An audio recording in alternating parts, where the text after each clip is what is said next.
자, 그리고 나서 아버지의 딸 은성양과 부원장이었던 이민석은 함께 구속이 됩니다.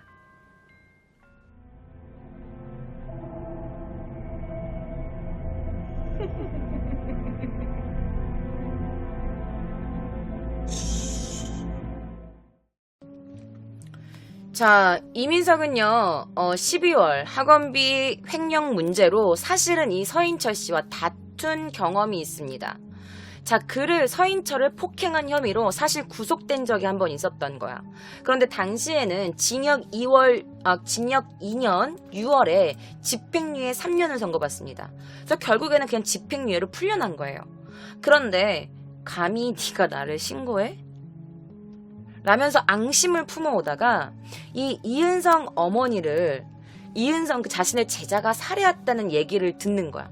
왜냐면 은성이에겐 당연히 그 당시에 이민석이 자신의 교주와 같은 사람이니까. 그래서 사실 선생님 제가 죽였어요 뭐 이런 말을 당연히 했을 거 아니야. 그래서 이민석이 머리를 굴린 거야. 이 얘기를 듣고 가뜩이나 꼴보기 싫었던 학원장을 죽이고 싶었는데 이때 자신의 제자였던 은성양을 끌어들인 겁니다. 자, 은성양은요, 이 이민석, 이 부원장이 9월 28일 학원 운영 문제로 계속 마찰을 빚어왔던 그 학원장이었던 서인철과 계속 다툼이 일어나자 안 되겠다 싶어서 죽여버리기로 결심합니다. 그리고 나서 실제로 서인철을 살해한 뒤에 강원도 산중에 있는 산중에다가 이 서인철 학원장을 안매장시킨 거지. 산중에다가. 그래서 3일날 이 이민석과 함께 은성양까지 같이 구속이 된 거야. 자, 이 사진과 이 영상 모두 실제로 이민석이라는 사람과 은성양의 실제 모습입니다. 이쪽은 현장 검증을 하고 있는 사진이고 이째는 당시 체포되었을 때의 모습입니다. 자, 이민석이라는 사람은 9월 28일 부평 6동 노상 주차장에서 이 서 씨의 왼쪽 가슴과 배를 흉기로 4번 찌른 뒤 이 사체를 강원도 평창군에 있는 한 산에 묻어버린 거야. 당시에 이 칼은 은성양이 구입을 했고, 그리고 이 이민석이라는 사람이 살해를 할 때 누가 오나 밖에서 망을 보고 있었다고 했어. 이들은 현장 목격자 4명의 진술에 따라서 11월 3일날 검거가 된 겁니다. 인천 부평경찰서는요, 9일 부평구에 있는 그 학원장이었던 서인철 씨의 살인사건에 가담한 ją미로 이 은성양을 조사하는 과정에서 알고 보니까 이 은성양이 자신의 친엄마를 죽인 혐의까지 자백을 함으로써 이 모든 사건이 다 공개가 됩니다. 자, 여성단체는요, 처음에 이 은성양에게 변호사를 추천했어. 그런데 이상하게 은성양이 변호사를 다 거절을 합니다. 3번이나. 변호사 싫어요. 괜찮아요. 이러면서. 자, 한편 이 이민석의 제자들은요, 은성양을 위한 구명운동 및 그리고 이 씨와 이민석과 이은성양의 변호를 함께 맡아줄 공동 변호인 선임을 막 이렇게 의뢰하고 다녔어요. 그러니까 각자 변호사가 있는 게 아니라 우리들은 무조건 함께 간다 라고 해가지고 공동 변호인 선임을 하게 되는 거야. 그래서 2월달에 어머니를 살해한 혐의로 구속 기소되었던 이은성양, 그리고 자신의 손윗동서였던 학원장을 살해한 이민석. 그런데 사실 이 모든 정황 증거가 자백과 그리고 정황만으로 수사가 이루어진 거예요. 그래서 재판을 하는데 꽤나 골이 아팠어. 자, 피고인 이은성 양의 아버지는요, 변호인을 통해서 아주 장문의 상고 이유를 제출했어요. 상고를 왜 했냐? 여러분들, 처음에 결과가 어떻게 나왔었냐면 항소심에서 무기징역이 선고됐어. 그런데 이 피고인 2명이 말을 바꿔요. 재판 과정에서 이 이민석은 서인철이 자신을 의심하고 그리고 아이들 부모님한테 나에 대한 이상한 소문을 퍼뜨리고 다녀서 어쩔 수 없이 찌른 겁니다. 라고 자백을 했어. 내가 찌른 게 맞다라고. 그 장면 함께 보실게요.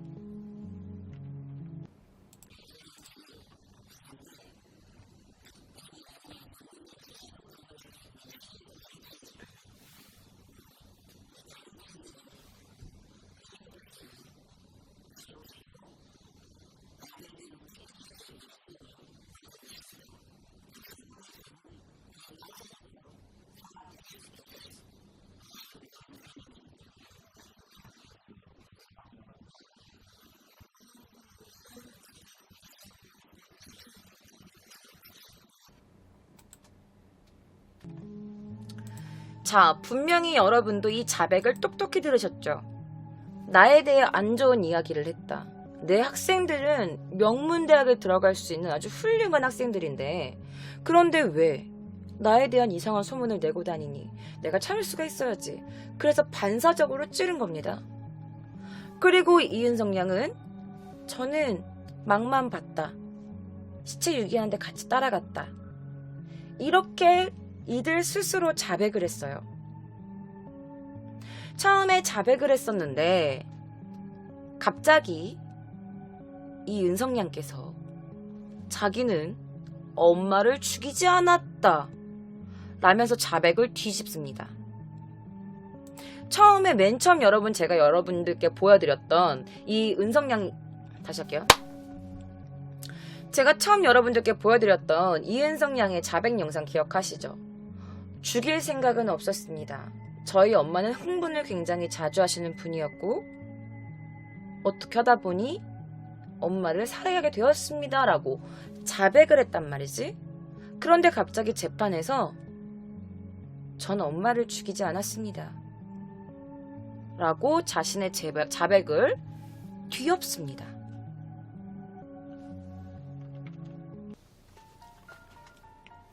자, 이양의 어머니가 사망한 시각은 오후 2시입니다. 검찰, 경찰은요, 모두 오후 한 3시쯤 엄마가 죽었을 거다라고 말했고, 재판부와 부검의는 오후 2시 전후로 죽었을 거다. 사망 시간을 추정했습니다. 자, 이 수면제. 자, 그날은 어머니와 단둘이 있었어. 이 은성 양이. 자, 부검 감정 결과 노 씨의 혈중에서 수면제가 1.7이나 나왔던 거야. 수면제로 취해있을 때 누군가가 압박해가지고 코와 입을 막고 이렇게 하면 질식사로 죽을 수가 있잖아. 그 타살의 흔적이 나온 거예요. 그런데 그 시간에 외부인의 침입은 없었어요. 그러니까 범인은 바로 은성양이다 라는 게 검찰의 주장이었습니다. 자, 그러나 변호인 측은 반론을 합니다. 어떻게 반론을 하냐? 자, 바로 당시에는 수면제 20알이 발견되었는데 그 중에 18알이 빈 상태였다는 거야. 20개의 그 수면제가 들어있는 거였는데 18개의 수면제가 없는 상태였던 거죠. 그리고 부검 결과 당시 수면 유도제 성분인 이 독살아민의 함량이 치사량에 속하는 1.7이나 검출되었어요. 이 수치는 수면제를 한 17에서 18알을 먹어야 되는 수치라는 거예요. 제약회사의 설명에 따르면 사실 이 약은 단 한 알만 복용해도 30분 안에 잠이 든다 라고 주장했습니다. 그렇기 때문에 변호인의 주장은 이은성 양의 어머니를 살해한 게 아니라 자살의 가능성도 있다. 약물 중독일 가능성도 있다라고 말을 했습니다.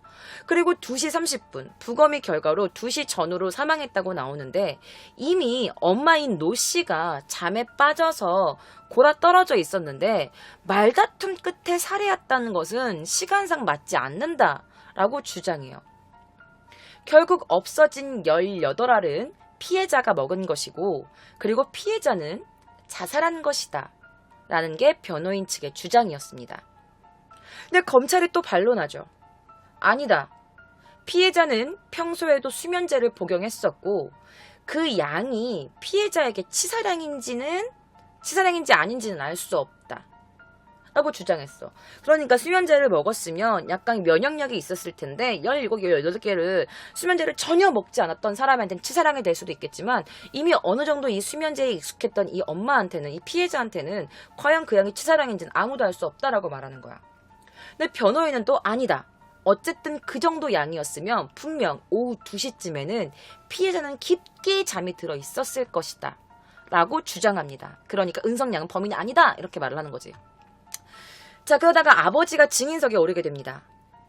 자, 은성양이 학원을 다닌 지 6개월쯤 되었을 때 대학 갈 때 내신이 중요한데 자퇴를 하면 수능이 내신 점수를 대신한다 하여 이 이은성 양과 이민석이 자신과 자신의 아내에게 딸을 자퇴할 것을 종용했다고 증언을 합니다. 그래서 아버지가 반대를 한 거야. 아니 뭐 학교가 꼭 공부 잘하고 성적 좋게 받으려고 간 데도 아니고 뭐 학교라는 게 좀 의미가 큰 데 아닙니까? 아 저는 자퇴시킬 생각 없습니다. 라고 했더니 갑자기 딸이 아빠한테 이렇게 말했대. 아버님 말씀이 기십니다. 저는 서울대 법대를 꼭 갈 겁니다.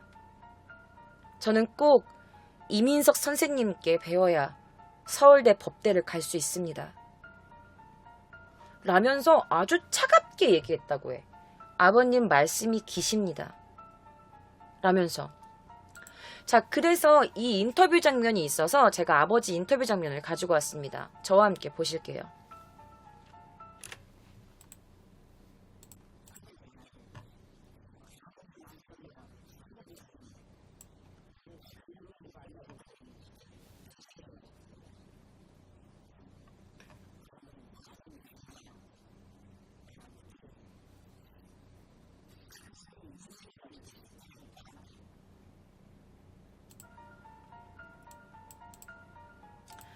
자, 평소에는 아버님, 뭐 아버지 이렇게 말도 안 했는데 갑자기 안 쓰던 말을 쓰면서 이런 말을 했을 때 아버지가 우리 딸이 이런 애가 아닌데 왜 이러지? 라면서 약간 좀 이상하다고 생각이 들었대. 이질감을 느꼈다고 하시잖아. 자, 결국 딸은 학교에서 난동을 부리고 자기 멋대로 자퇴를 했대. 그때 당시까지만 해도 부모님은 자신의 딸이 자퇴한지도 몰랐대. 자, 어쨌든 딸은 자퇴를 해버렸고 그 이후로 과외비가 400으로 올라간 거야. 90만 원에서. 그럴 때 이제 부모님이 너무 큰 액수니까 과외 그만둬라라고 했는데 그때마다 이민석은 이은성 양에게 그건 네가 부모 잘못 만나 그런 거지. 어떡해. 부모 탓해야지. 라면서 계속 그 은성 양과 부모님과의 관계를 이간질 시켰어요. 그리고 나서 이은성 양 말고도 그 이민석에게 과외를 받았던 다른 자녀의 아버지가 증인대에 섰고 이 이민석의 안 좋은 소식을 들은 자기가 자신의 딸에게 너 과외하지 마 라면서 자기도 딸의 과외를 막았는데 이때 그분의 딸도 가출을 해버린 거야. 자, 그 이후에 이민석에게 과외를 받던 또 다른 제자들도 증언을 했는데 뭐라 그러는지 알아? 우리 선생님을 그런 식으로 모욕하지 마세요. 라고 말을 하는 거야. 재판장이 지금 네가 지금 존경한다고 하는 이 가해자가 이민석이라는 사람이 그 학원장을 죽였다. 그리고 살해할 때 자신의 제자이자 너의 친구였던 은성양과 함께 그 꼬드겨가지고 살인에 공조하게 했는데 그래도 선생님을 존경하니? 라고 했더니 이 제자들이 저희 선생님은 그런 사람 아닙니다. 저희 선생님을 그런 식으로 모욕하지 말아주세요. 라면서 하나같이 선생님을 위에서 증언했다고 해요. 그래서 실제로 이 이민석이라는 사람에게 공부를 배웠던 제자의 인터뷰가 있어서 가져가 봤습니다. 그 인터뷰 보시면 여러분들 뒷목 좀 잡으실 겁니다. 그러면 지금부터 그 인터뷰 함께 보실게요.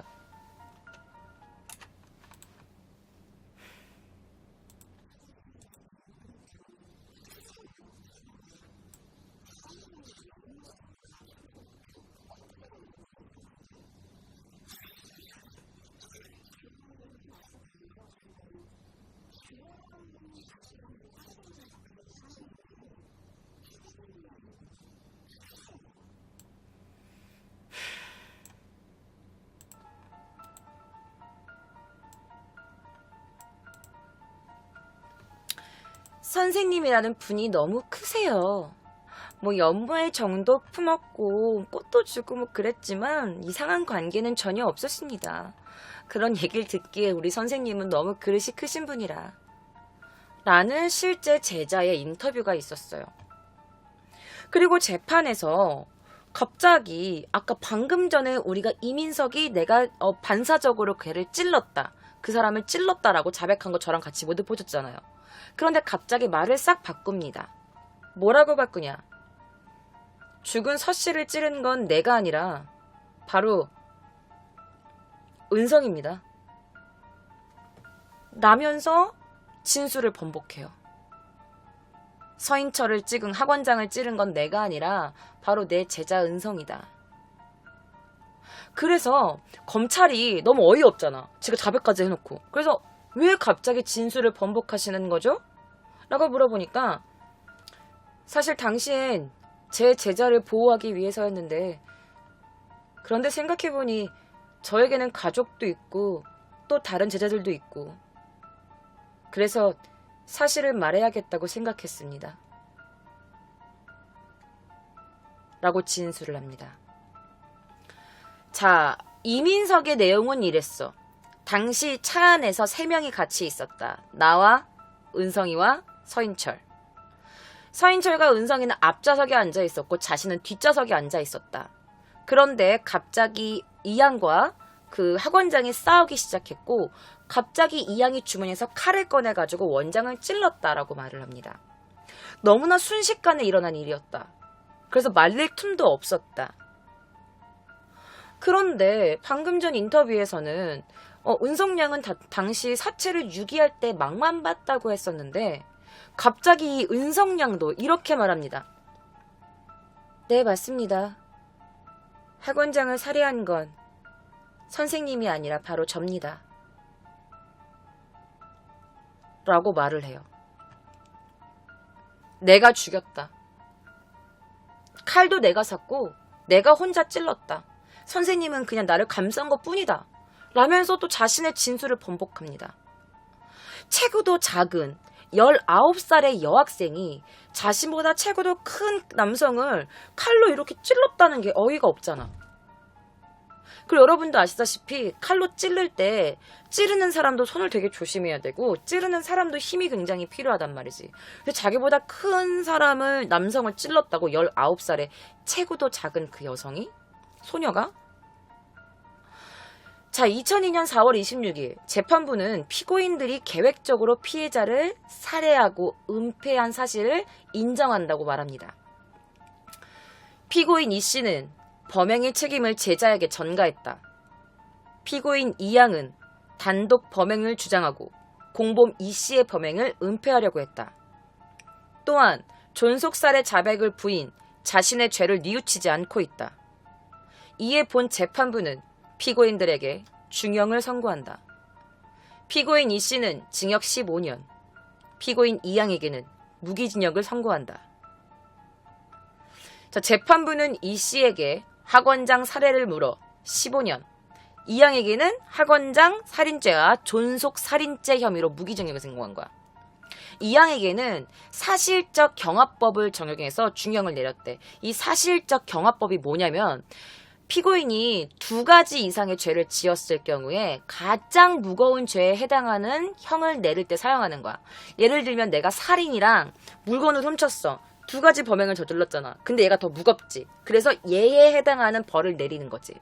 근데 존속살해 혐의랑 그냥 살인은 달라. 존속살인 혐의가 더 높아요. 왜냐면 자신의 친족을 살해한 거기 때문에. 자, 그런데 검찰 측은 사건을 의심하기 시작한 거야. 갑자기 엄마는 내가 죽였다. 이 선생님이 살인을 할 때 나는 밖에서 막만 봤다. 그렇게 하던 사람이. 그리고 이민석도 맞다. 그 학원장 내가 죽였다. 은성이는 막만 봤다. 라고 하는데 갑자기 재판이 시작되면서 완전 말을 바꿔서 은성이는 엄마 내가 죽인 거 아니에요. 아닙니다. 라고 말하고 엄마 내가 안 죽였어요. 그런데 학원장 죽인 건 제가 맞아요. 선생님은 죽이지 않았어요. 제가 죽였어요. 라고 하고 이민석은 맞습니다. 은성이가 죽인 겁니다. 저는 선생님으로서 제자를 덮어주려고 했던 것뿐입니다. 전 죽이지 않았습니다. 라고 말을 하는 거지. 재판에서 갑자기 둘이 말을 싹 바꾸는 거야. 자, 그런데 검찰 측이 너무 이상한 거지. 이 양이 학원장을 찌른 상처에 관련된 것이었어. 조수석에 앉아서 운전석에 있는 학원장을 찔렀다면 오른쪽에 상처가 나 있어야 했기 때문이야. 그런데 반대로 왼쪽에 상처가 나 있었단 말이지. 그럼 오른쪽으로 이렇게 찔렀다는 거야. 근데 생각을 해봐. 내 옆자리에 누가 있어. 내가 오른손잡이야. 그럼 말하다가 사람이 칼을 들면 이렇게 찌르지 않잖아. 근데 상처가 오른쪽이 아니라 왼쪽에 나 있었기 때문에 이 검찰이 이 사건에 의심을 품게 됩니다. 그리고 또다시 재판이 시작되죠.